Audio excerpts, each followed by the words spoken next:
দরজায় কড়া নাড়ছে বাংলা নতুন বছর। আর এই বর্ষবরণের জোর প্রস্তুতি চলছে ঢাকা বিশ্ববিদ্যালয়ের চারুকলায়। বর্ষবরণের প্রস্তুতির আরো খবর নিয়ে চারুকলা থেকে যুক্ত হচ্ছেন সহকর্মী মাইনুল মারুফ। মাইনুল, বর্ষবরণের প্রস্তুতি সেখানে কেমন দেখছেন?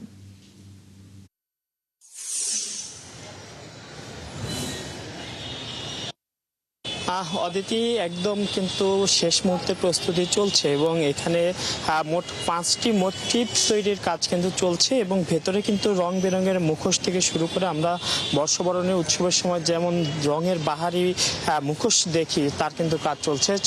চারুকলার যে শিক্ষার্থীরা রয়েছেন তারা কিন্তু সেই কাজগুলো করছেন। আর এখানে শান্তির পায়রা, হাতি সহ অন্যান্য যে সকল মোটিভ আমরা দেখি বরাবরই পয়লা বৈশাখ এলেই তারই কিন্তু প্রস্তুতি চলছে এবং মোটামুটি সবগুলোরই কিন্তু আকৃতি দাঁড়িয়ে গিয়েছে এবং আর হয়তো এখানে এর উপরে আরও কিছু একটু কাজ বাকি আছে। এরপর কিন্তু তার উপরে আস্তে আস্তে রঙের আস্তরণ পড়বে, তখন কিন্তু যে বৈশাখের জন্য একদম প্রস্তুত হয়ে যাবে। নতুন বর্ষবরণের যে শোভাযাত্রা হবে তার জন্য প্রস্তুত হয়ে যাবে। এবারের বর্ষবরণের যে বিষয়টিকে সামনে রেখে এবার বর্ষবরণ হবে নববর্ষের ঐক্য, গণতন্ত্রের পুনরুত্থানের প্রতিপাদ্য এবং এই প্রতিপাদ্যকে সামনে রেখে কিন্তু তারা মুখোশ কিংবা পুতুল, হাতি, মোরগ, দোতারা ও শান্তির পায়রার মধ্যে কিন্তু তারা তৈরি করেছেন। ইতিমধ্যে তারা আকৃতি দাঁড় করিয়েছেন, ভেতরে মুখোশগুলোর কাজ চলছে যেমনটা বলছিলাম।